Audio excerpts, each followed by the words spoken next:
Assalamualaikum warahmatullahi wabarakatuh.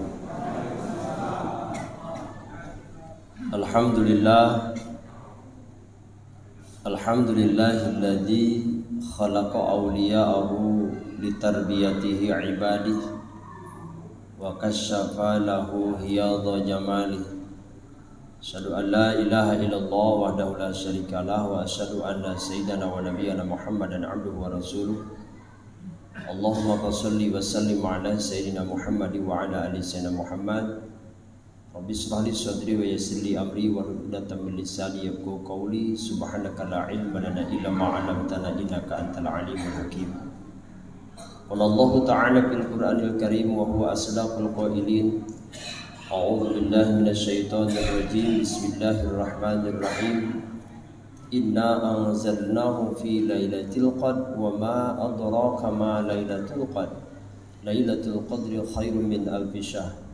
Al-ayah. Amma ba'du. Puji dan syukur kita panjatkan kehadirat Allah yang Maha Ghafur. Shalawat salam semoga terlimpah curah pada baginda alam habibana wa nabiyana Muhammad sallallahu alaihi wasallam, tak lupa pada keluarganya, sahabatnya, sampailah kepada kita umatnya. Mudah-mudahan kita termasuk umat yang mendapat syafaat nanti di yaumul jazaa wal hisab. Amin ya rabbal alamin. Jamaah yang dimuliakan Allah Subhanahu wa taala, ibadah Ramadan adalah salah satu ibadah menuntut kita agar kembali kepada Allah. Karena hakikatnya ibadah Ramadan adalah sesuatu pengabdian kita kepada Allah agar kita bisa kembali kepada Allah melalui ibadah saum.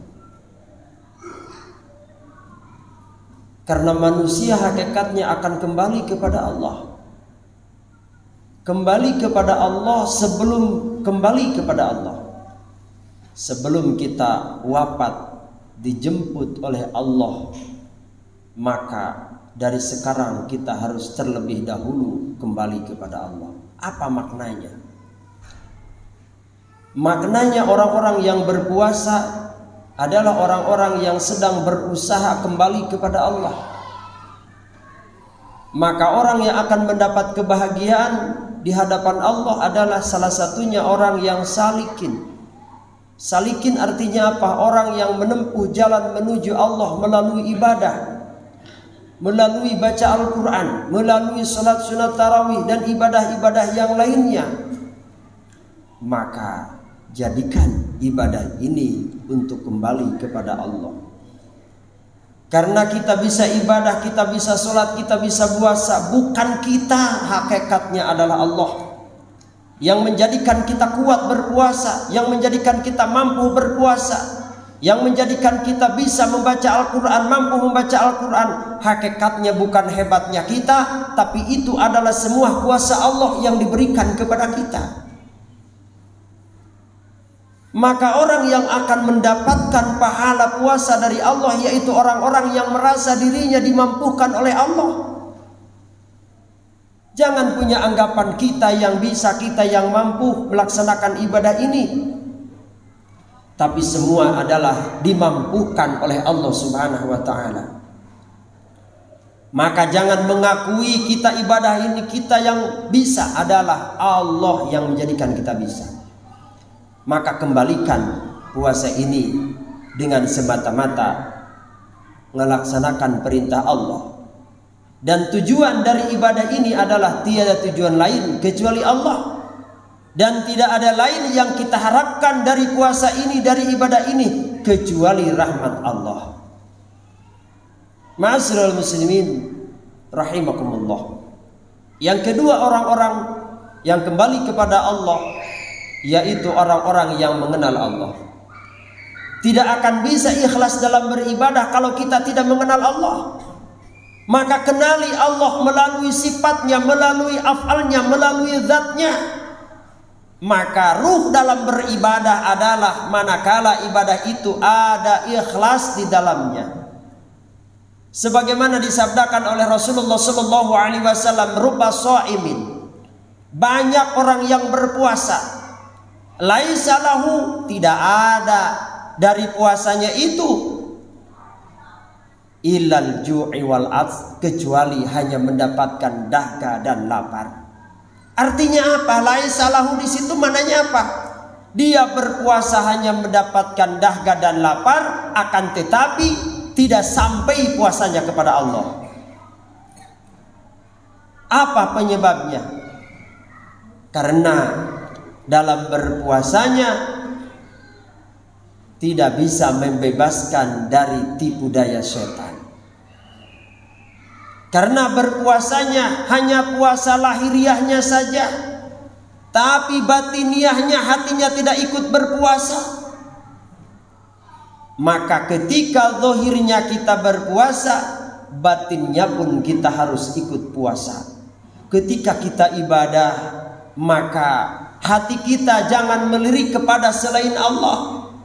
Dalam ibadah apapun yang wajib ataupun yang sunnah, jangan ada tujuan kecuali Allah semata. Ini yang dijanjikan Allah dan Rasulnya, ibadah yang akan diterima oleh Allah Subhanahu wa ta'ala.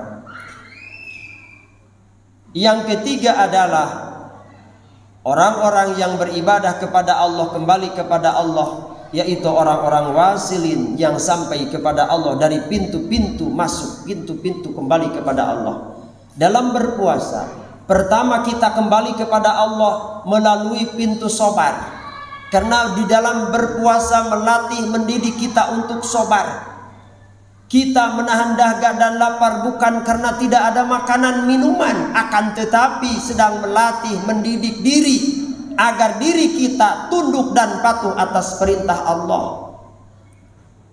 Maka jadikan ibadah puasa ini melalui pintu sabar kembali kepada Allah. Jadikan puasa ini untuk kembali kepada Allah melalui pintu taubat. Karena dalam berpuasa ini adalah taubat hakikatnya.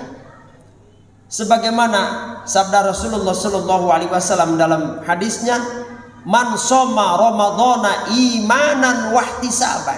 Barang siapa yang puasa di bulan Ramadan disertai iman dan ikhlas, ghufira lahu ma taqaddama min dzanbi, maka Allah akan mengampunkan dosa yang sudah lalu dan dosa yang akan datang. Dengan syaratnya apa? Imanan wahtisaban. Harus ada ikhlas dalam beribadah. Maka ibadah itu bukan karena nafsu, tapi harus karena Allah. Maka bebaskan diri kita dari puasa ini dari perbudakan hawa nafsu. Dari pertama kita harus membebaskan dendam dalam hati kita. Dendam kepada siapa? Kita masih kalah dengan makanan. Mau sholat saja kita masih dendam sama makanan. Sehingga ketika kita melakukan ibadah merasa tersiksa dengan ibadah itu. Kenapa? Karena capek, karena kebanyakan makan, kebanyakan minum. Akhirnya sholatnya tidak lagi khusyuk, sholatnya sudah tidak lagi ikhlas, karena ada makruh di dalamnya. Karena ibadah yang tidak ada ikhlasnya tidak akan diterima Allah. Maka bebaskan dari tipu daya setan. Padahal Rasulullah SAW dalam sabdanya ketika bulan Ramadan setan itu dibelenggu. Artinya apa? Nafsu kita. Maka orang yang bisa membebaskan dirinya dari tipu daya setan ketika berpuasa dan di luar bulan puasa, maka mereka adalah orang-orang yang bisa sampai ibadahnya kepada Allah. Terus kembali kepada Allah melalui pintu syukur. 11 bulan kita dibebaskan oleh Allah untuk makan dan minum. 11 bulan kita dibebaskan oleh Allah untuk berikhtiar dan kasab. 11 bulan kita melakukan dosa dan maksiat kepada Allah. Maka Allah memberikan 1 bulan yang mana bulan itu adalah bulan yang penuh berkah, ampunan dan rahmat. Maka datanglah bulan Ramadan. Ramadan asal kata dari Ramadan, maknanya apa? Membakar dosa. 11 bulan lamanya dosa yang sudah berkarat, maka dengan rahmat Allah dosa itu dibebaskan. Patut kita bersyukur kepada Allah atas nikmat-nikmat yang diberikan Allah. Yang pertama kita mensyukuri nikmat. Bagaimana saudara-saudara kita yang hidup di bawah garis kemiskinan. Bagaimana saudara-saudara kita yang ada di Palestina yang hidupnya tertindas oleh orang Zionis, susah makan, susah minum, tapi kita di Indonesia nyenyak tidur, nikmat makan. Ini bentuk rasa syukur kita kepada Allah. Dengan apa? Isi kenikmatan ini untuk beribadah kepada Allah. luangkan waktu kita, jadikan waktu kita untuk mendekatkan diri kepada Allah, dan jadikan ibadah kita agar sampai kepada Allah. Maka 3 poin yang harus kita tanamkan. Ibadah yang akan mendapat ampunan Allah dan rahmat Allah. Yang pertama adalah ibadahnya orang-orang yang ahli Allah, yang mengenal Allah. Yang kedua, ibadahnya orang-orang yang sampai tujuannya kepada Allah. Yang ketiga adalah orang-orang yang ibadahnya tidak ada tujuan lain kecuali Allah. Dan mudah-mudahan dalam semua ibadah kita, yang wajib, yang sunnah selama bulan Ramadan, dan mudah-mudahan di luar bulan Ramadan, menjadi ibadah yang diterima Allah sehingga kita mendapatkan rahmatnya. Amin ya rabbal alamin. Aqulu qouli hadza wa astaghfirullahi wa lakum. Wassalamualaikum warahmatullahi wabarakatuh.